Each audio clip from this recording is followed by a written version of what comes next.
তুমি আমার স্বামীর প্রাণে ব্যথা দিও না খোদা। এ কি দিদি, আমি টাকা চাইলাম আর তুমি ওই দিক ঘুরে দাঁড়িয়ে কাঁদতে শুরু করলে। আমি তোমার কাছে টাকা চাই না দিদি,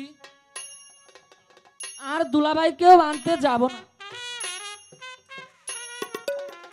তুমি আমায় মাসিমার নিকট পৌঁছে দিয়ে আসো। আমি আর অন্ধকারে কতক্ষণ দাঁড়িয়ে থাকবো।